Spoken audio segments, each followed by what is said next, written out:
Hello my dear student, मैं सोनी शर्मा आज फिर से आपका अपनी एकलव्य एकेडमी मेरठ परिवार में स्वागत है। जैसा कि आपको पता है कि कल हमने होम मैनेजमेंट के क्वेश्चंस की सीरीज स्टार्ट की है और हमने पूरे होम मैनेजमेंट को कवर करते हुए उसमें क्वेश्चंस का निचोड़ बनाया है जो हमें पेपर में देखने के लिए मिलेंगे। तो आप हमारे साथ डेली प्रैक्टिस कीजिए, खुश रहिए, मस्त रहिए और अपना सिलेक्शन लीजिए। तो चलिए हम अपनी क्लास की स्टार्टिंग करते हैं। देखते हैं आज का जो पहला क्वेश्चन होगा वो क्या होगा। आज का जो हमारा पहला क्वेश्चन है वो है, आज का हमारा पहला क्वेश्चन है, प्रबंधन में प्रत्यात्मक फ्रेमवर्क संबंधित है। प्रत्यात्मक फ्रेमवर्क मतलब जो हमारे प्रतीक होते हैं, जो हमें कार्य करने के लिए मोटिवेट करते हैं, वो किससे संबंधित हैं। ऑप्शन में दिया है निर्णय लेने से, प्रत्ययों के विशेष मान्य समूहों से, सामाजिक ज्ञान से या जागरूकता और योग्यता से। तो बच्चों, प्रबंध में जो प्रत्यात्मक फ्रेमवर्क होता है वो जो संबंधित होते हैं, जो हमारे प्रतीक होते हैं, हमें कार्य करने के लिए मोटिवेट करते हैं, आगे की ओर प्रेरित करते हैं, तो वो कौन से होते हैं। वो होते हैं हमारे प्रत्ययों के विशेष मान्य समूहों से। इसका जो राइट आंसर हो जाएगा वो हो जाएगा प्रत्ययों के विशेष मान्य समूहों से। जो हमारे प्रबंध के प्रत्यात्मक फ्रेमवर्क होते हैं वो हमारे विशेष मान्य समूहों से संबंधित होते हैं। नेक्स्ट है प्रबंधन है।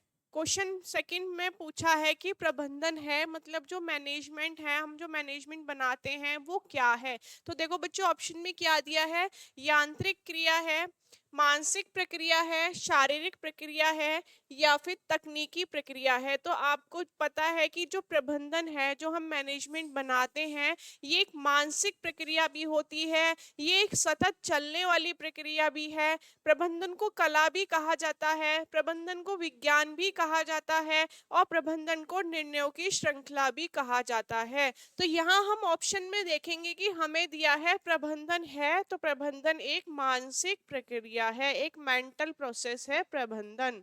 थर्ड क्वेश्चन है हमारा, निर्णय प्रक्रिया को प्रभावित करने वाला तत्व नहीं है।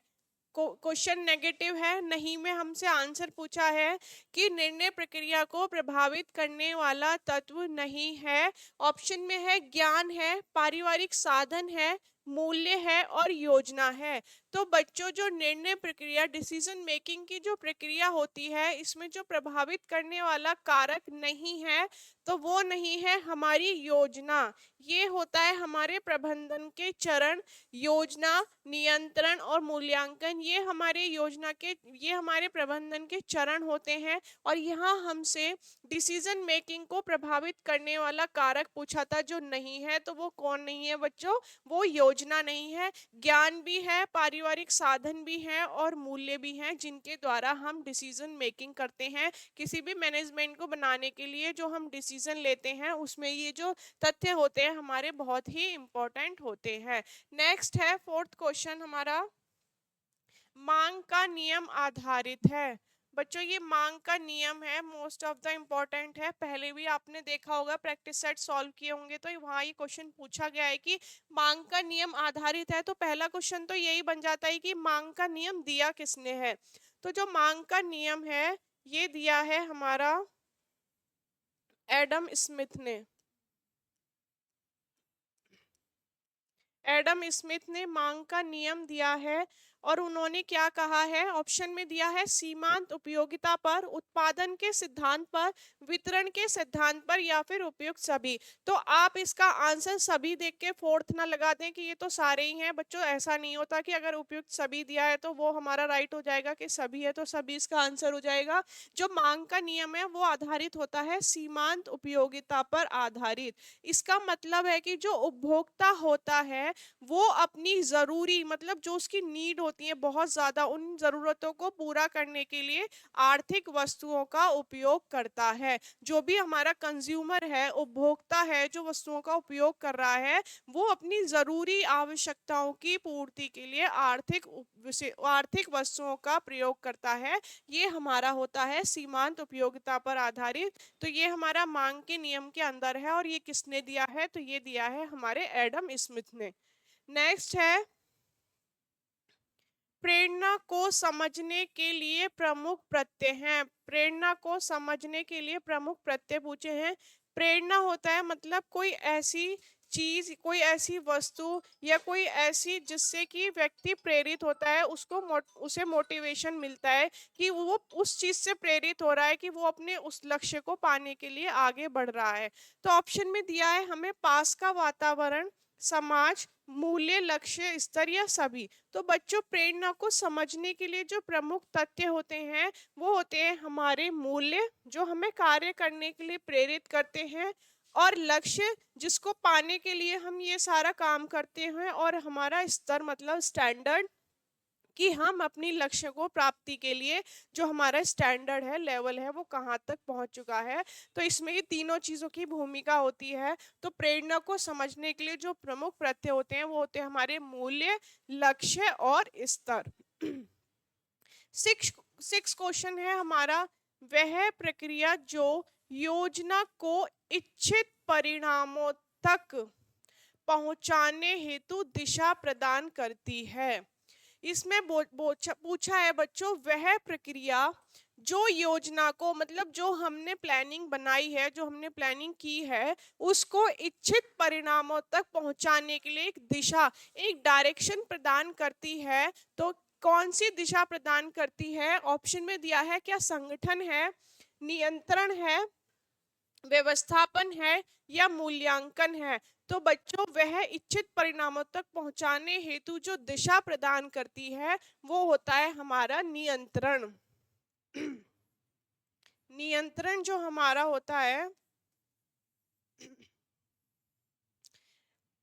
मैनेजमेंट का जो चरण है नियंत्रण, पहले योजना होता है उसके बाद जो नियंत्रण होता है, ये हमारे इच्छित परिणामों तक पहुंचने के लिए हमें डायरेक्शन प्रदान करता है। सॉरी। नेक्स्ट है सेवेंथ क्वेश्चन, निम्नलिखित में से कौन सा व्यवस्थापन का प्रमुख अगोचर उपकरण है? सॉरी। मतलब पूछा है कि जो इम्पोर्टेंट अगोचर उपकरण है, अगोचर मतलब जो मोस्ट इम्पोर्टेंट है, वो कौन सा टूल है, कौन सा उपकरण है। ऑप्शन दिया है नेतृत्व है, संगठन चार्ट है, संप्रेषण है या निर्णय प्रक्रिया है। तो बच्चों जो हमारा इसमें इम्पोर्टेंट होता है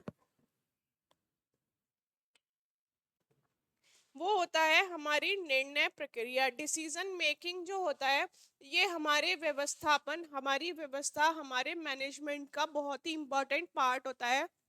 इस डिसीजन मेकिंग, इस निर्णय प्रक्रिया के द्वारा ही हम अपने लक्ष्यों की प्राप्ति करते हैं। नेक्स्ट है गला बहुत खराब हो रहा है, कौन सा लक्ष्य स्थायी होता है? पूछा है कि जो हमारा लक्ष्य है, जो हमारे गोल होते हैं, ये कौन से स्थायी होते हैं। पहला दिया है दीर्घकालीन, दूसरा तत्कालिक और अल्पकालिक, और साधन समाप्ति या कोई नहीं। तो बच्चों यहाँ पे स्थायी मूल्य की बात की है, तो जो हमारे दीर्घकालिक गोल होते हैं ये हमारे स्थायी होते हैं क्योंकि ये बहुत लंबे समय तक के लिए चलते हैं, इनमें काफी समय लगता है। ये बना तो शुरू में ही लिए जाते हैं लेकिन जो इनका हमें परिणाम मिलता है वो अंत में जाके मिलता है। इसका जो रिजल्ट होता है इसमें किसी भी प्रकार का भ्रम आशंका नहीं रहती, बहुत इसका जो सटीक इसका रिजल्ट निकलता है। तो जो हमारे स्थायी गोल हो जाएंगे वो हो जाएंगे हमारे दीर्घकालीन लक्ष्य। नेक्स्ट है पार्कर के अनुसार मनुष्य के व्यवहार को प्रभावित करने वाले मूल्य हैं। ये पार्कर हैं, इनके अनुसार पूछा है कि मनुष्य के व्यवहार को प्रभावित करने वाले कारक कौन से हैं। तो ये जो पार्कर हैं इन्होंने 9 बताए हैं कि 9 ऐसे तत्व हैं जो मनुष्य के व्यवहार को प्रभावित करते हैं। और भी लोग हैं, किसी ने 11 बताए हैं, किसी ने 12 बताए हैं। तो यहाँ ऑप्शन में दिया है प्रेम है, धर्म है, बुद्धि है, ज्ञान है, विवेक है, महत्वाकांक्षी है, सुख है। तो पार्कर के अनुसार जो मनुष्य को प्रभावित करने वाले कारक हैं ये हमारे सभी हैं, प्रेम भी है, धर्म भी है, बुद्धि भी है, महत्वाकांक्षा, तो ये सभी हैं। इसी के साथ हम याद रखेंगे कि पार्कर ने हमें इनको 2 भागों में बांटा है। एक हो जाता है, 2 बताए हैं पार्कर ने,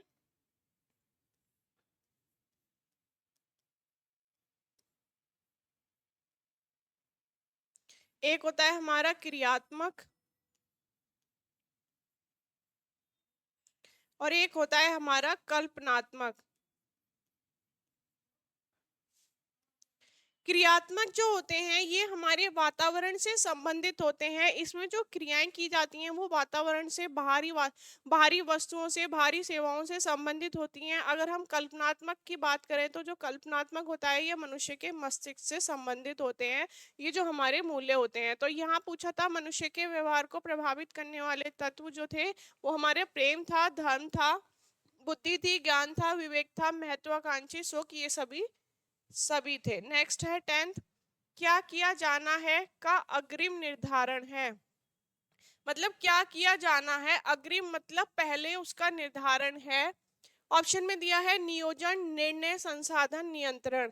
अगर बच्चों क्या किया जाना है, किस तरह से किया जाना है, कहाँ किया जाना है, किसके द्वारा किया जाना है, क्यों किया जाना है, मतलब काम में जिसका आंसर निकले कहाँ से रिलेटेड हो, अगर हमसे पूछे तो ये किसकी बात की जा रही है, ये की जा रही है हमारी प्लानिंग की, नियोजन की जा रही है कि हमें किस तरह से करना है, कहाँ करना है, क्यों करना है, किसके द्वारा करना है, क्या होगा।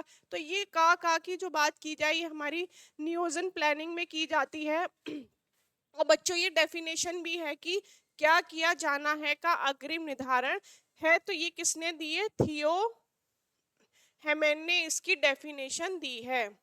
11th क्वेश्चन है हमारा, योजना की विशेषता नहीं है।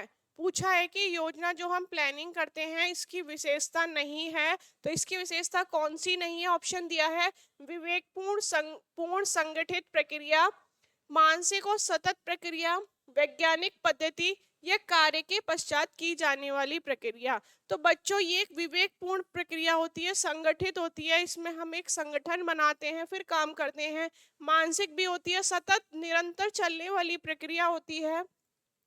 वैज्ञानिक पद्धति है, लॉजिकल, हम इसमें चीजों को इकट्ठा करते हैं, चीजों का समूह बनाते हैं फिर निर्णय लेते हैं।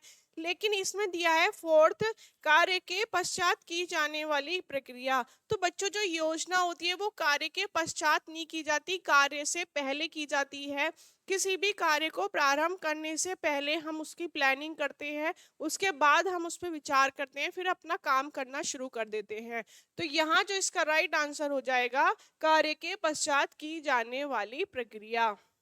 12th क्वेश्चन है, निर्णय गृह प्रबंधन की सबसे छोटी इकाई है। ये एक डेफिनेशन है, ये किसने दी है। तो बच्चों ऑप्शन दिया है ब्रिटेन है, शारीरिक विकास, पोषण, आहार पदार्थ या फिर सामाजिक व पारिवारिक व्यवहार। तो निर्णय गृह प्रबंधन की सबसे छोटी इकाई है, ये किसने कहा है, ये कहा है ब्रिटेन ने। This is right answer, Britain. 13 question, निर्णय प्रबंधन का हृदय है, किसने कहा है। निर्णय प्रबंधन का हृदय है, ये किसने कहा है। फ्रॉवेल ने कहा है, ग्रास एवं कैंडल ने कहा है, एलन ने कहा है सॉरी, या फिर एस पर ब्रिटेन ने कहा है। तो निर्णय प्रबंधन मतलब मैनेजमेंट का हार्ट है, ये किसने कहा है, आप याद रखेंगे डेफिनेशन। तो ये ग्रास एवं कैंडल ने कहा है। 14 क्वेश्चन है, ऐसा निर्णय जिनको जीवन में बार बार दोहराया जाता है वह कहलाता है। क्या नैतिक निर्णय कहलाता है, क्या आधारभूत निर्णय कहलाता है, या सामूहिक निर्णय कहलाता है, या दीर्घकालिक निर्णय कहा जाता है। ऐसा डिसीजन, ऐसा निर्णय जो बार बार दोहराया जाता है, हमारी मतलब डेली लाइफ में वो निर्णय बार बार दोहराया जाता है, तो ऐसे निर्णय को कहा जाता है नैतिक निर्णय।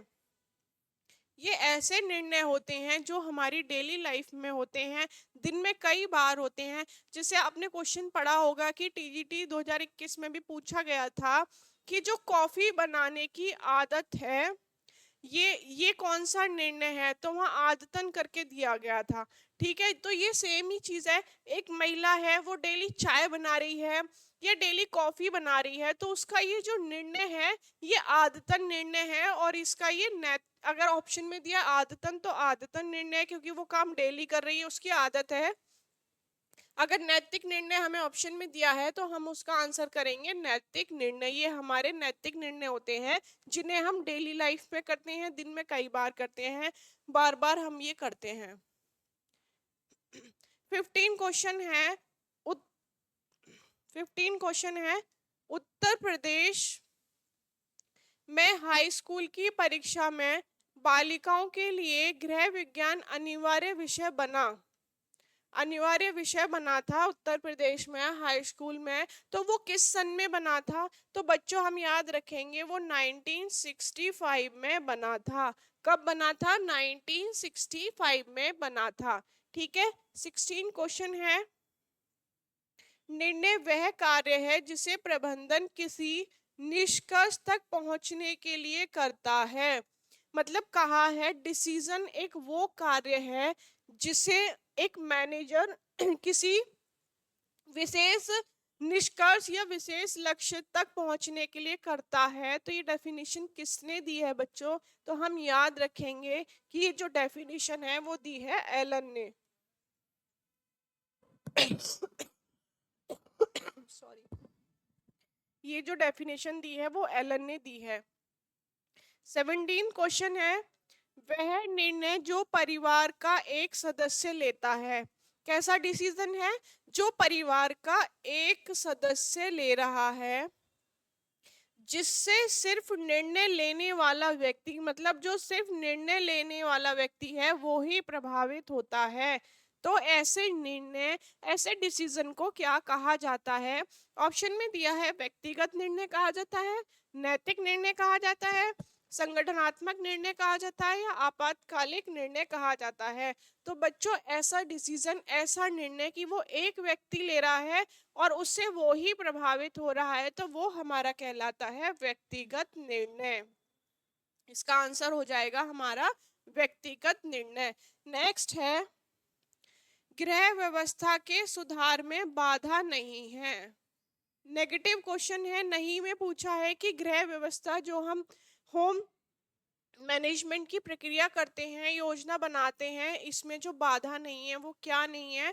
तो ऑप्शन में दिया है व्यवस्थापन की प्रक्रिया से परिचित होना, गृह व्यवस्था निर्धारित लक्ष्य के अनुकूल नहीं होना, गृह व्यवस्था संबंधी समस्याओं के तैयार होने की इच्छा, संभावित आधारों से परिचित होना।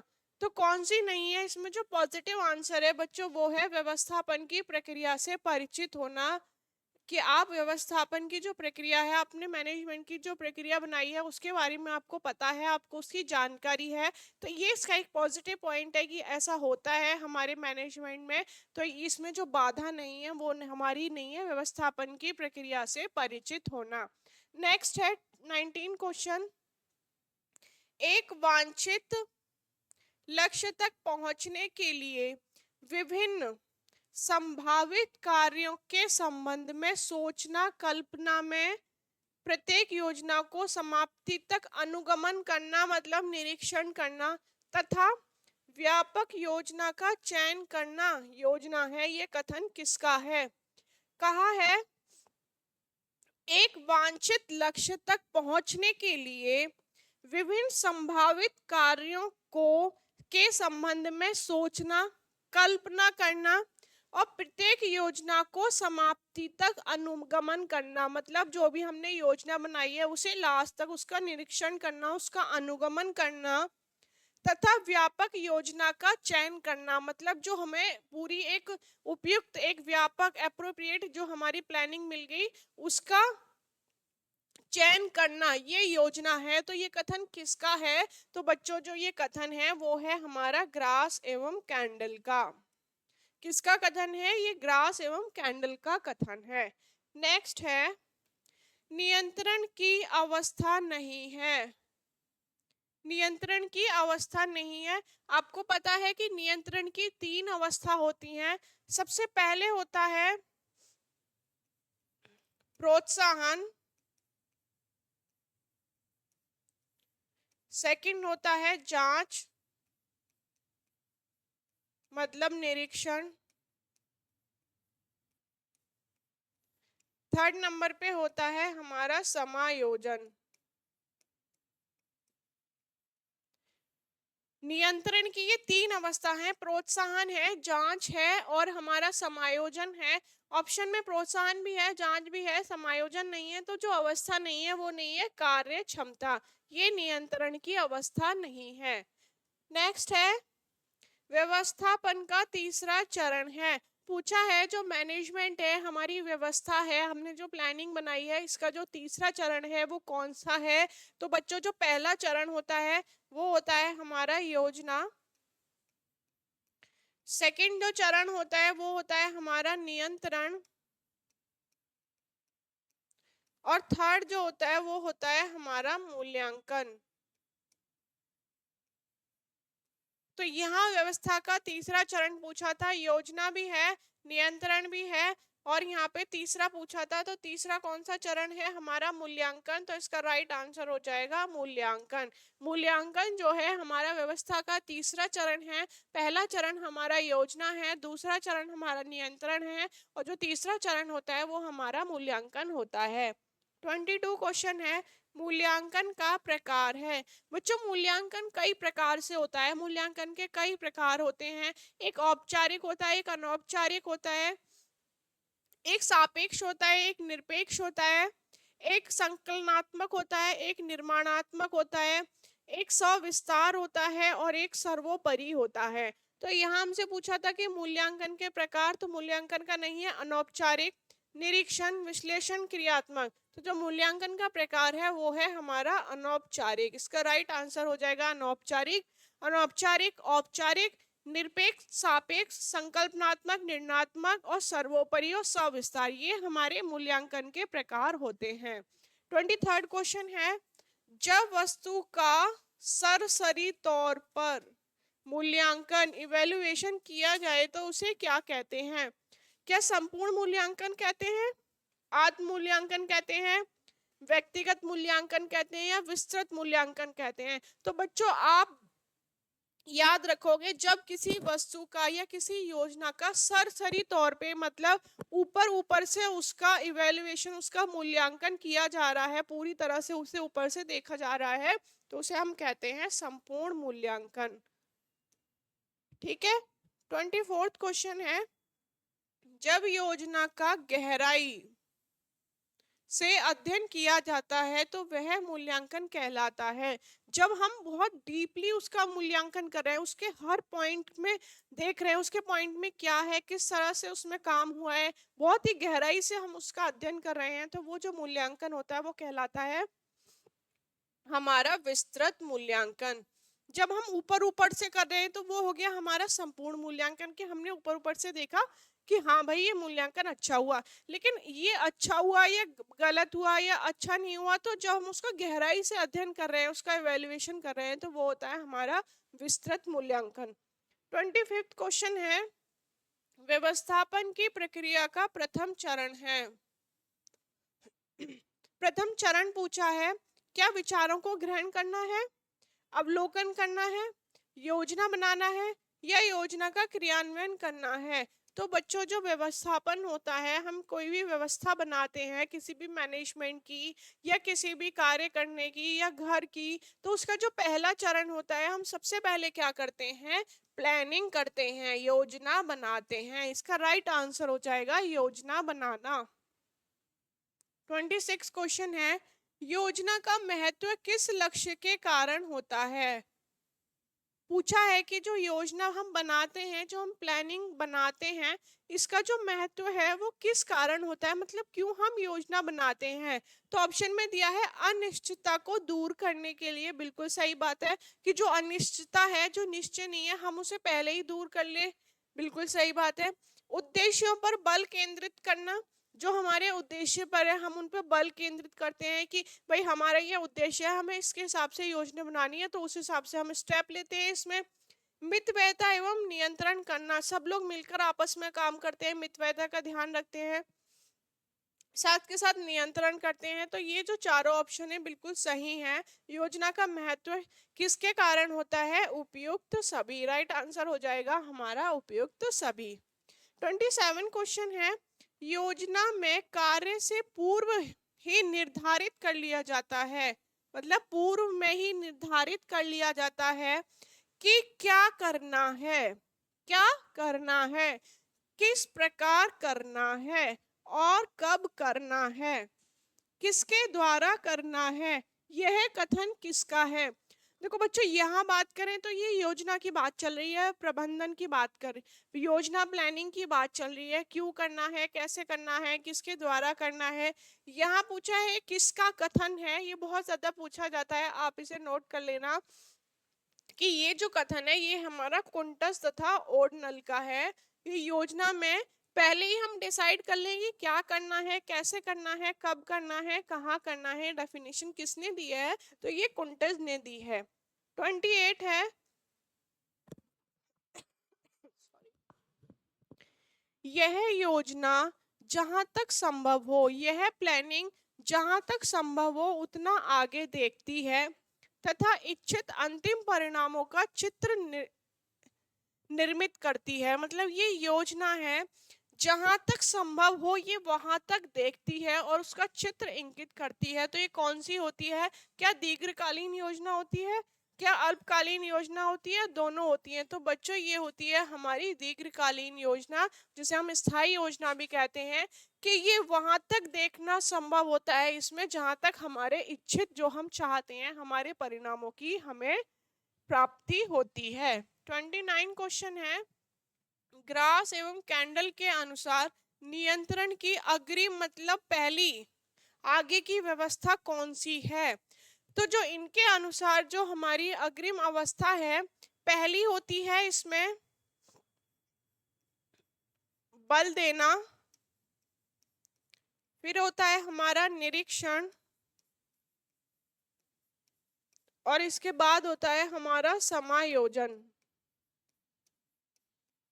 तो यहाँ पे पूछा था कि ग्रास एवं कैंडल के अनुसार नियंत्रण की अगली व्यवस्था कौन सी है, तो वो है हमारी बल देना। ये इसका राइट आंसर हो जाएगा। 30 क्वेश्चन है, अधिकांश विद्वानों के अनुसार निर्णय क्रिया का चरण है। मतलब बहुत सारे विद्वान हैं जिनके हिसाब से योजना का जो चरण निर्णय क्रिया का जो चरण होता है, समस्या क्या है, विकल्प क्या है, कौन सा विकल्प उपयुक्त है। तो बच्चों जो ज्यादातर हमारे विद्वान हैं उन्होंने निर्णय प्रक्रिया के जो चरण बताए हैं ये तीनों बताए हैं, समस्या क्या है, विकल्प क्या है। तो इसका जो राइट आंसर हो जाएगा वो हो जाएगा सभी।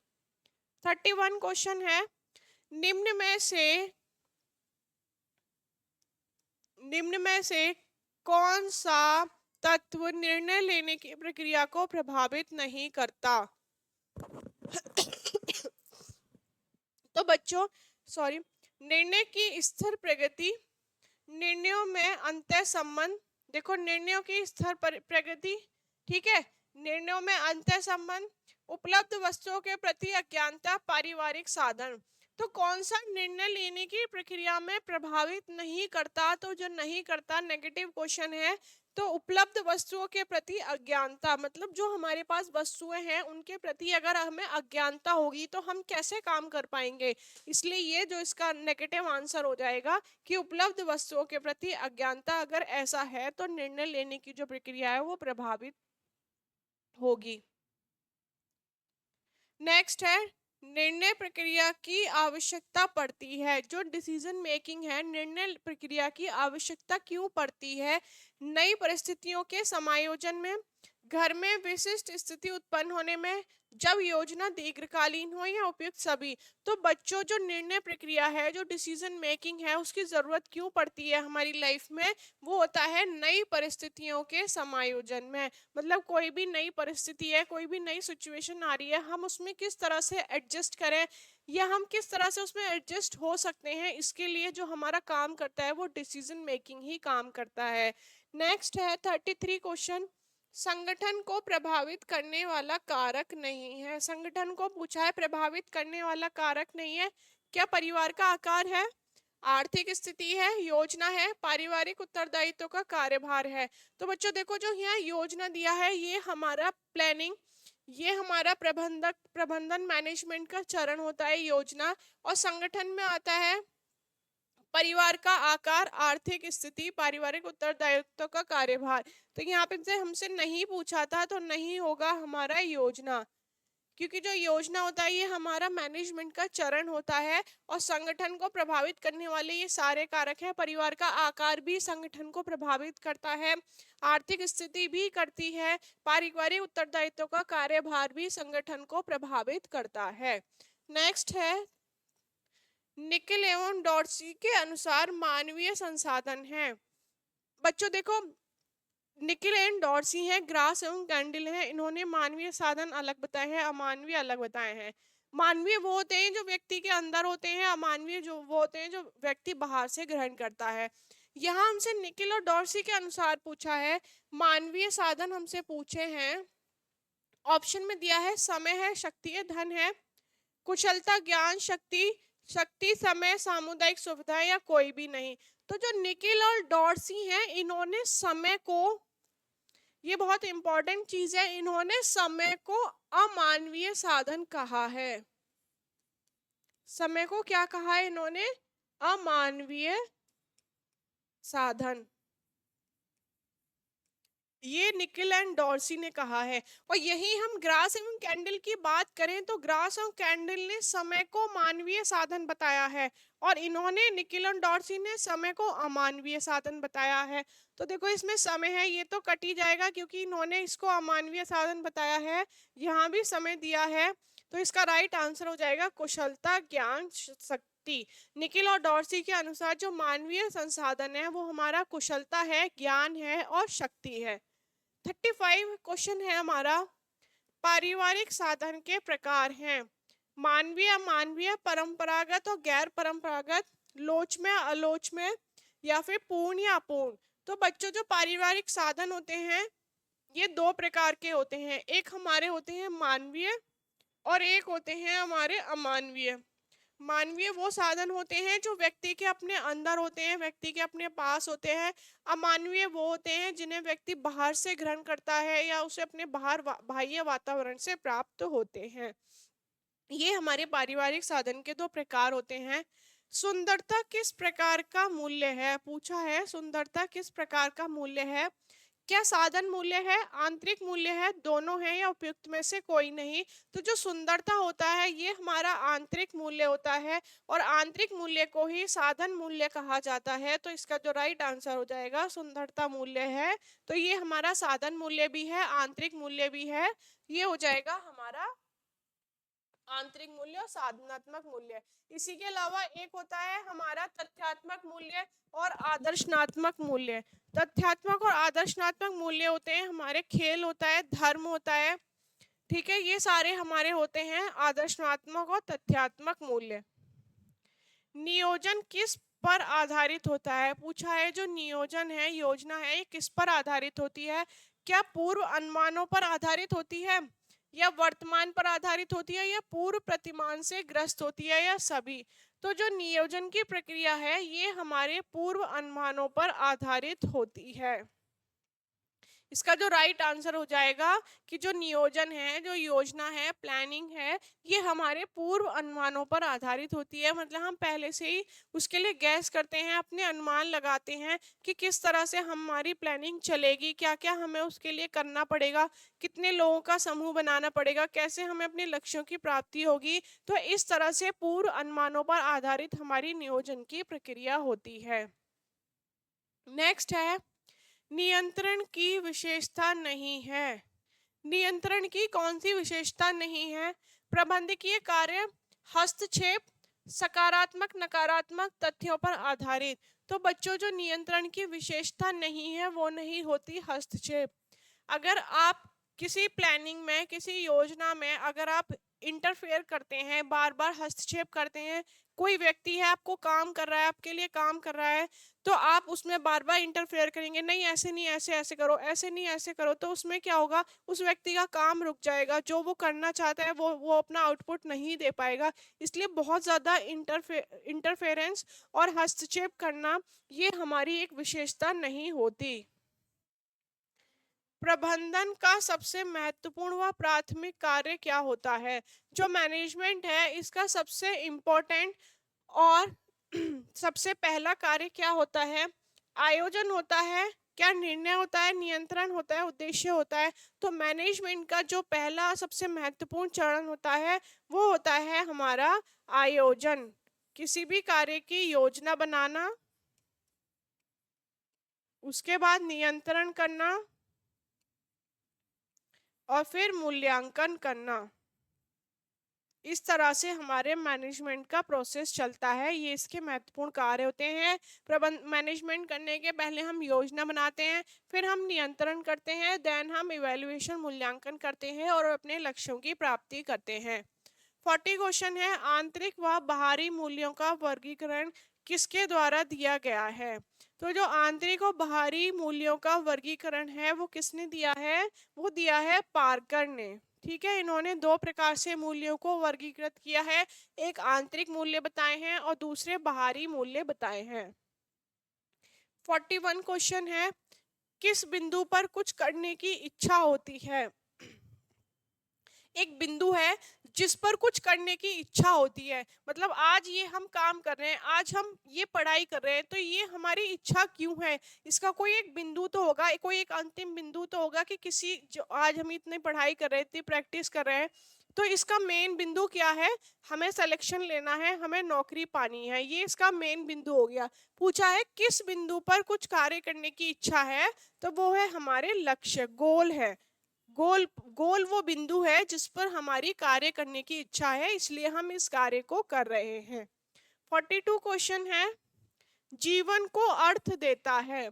जीवन को अर्थ कौन देता है? तो बच्चों आप याद रखेंगे, जो जीवन को अर्थ देता है, जीवन से जीवन में हमें कार्य करने के लिए प्रेरित करता है, हमें अपनी लक्ष्य को पाने के लिए आगे बढ़ाता है, तो ये कौन होता है? ये हमारे होते हैं मूल्य, ये हमारे वैल्यू होते हैं जो हमारे जीवन को अर्थ प्रदान करते हैं। दीर्घावधिक लक्ष्य संभावित समझे जाते हैं। दीर्घावधिक मतलब जो बहुत लंबे समय के लिए चलते हैं, बहुत लंबे टाइम में जाके वो पूरे होते हैं। ऐसे जो गोल होते हैं, ऐसे जो लक्ष्य होते हैं, उनको क्या समझा जाता है?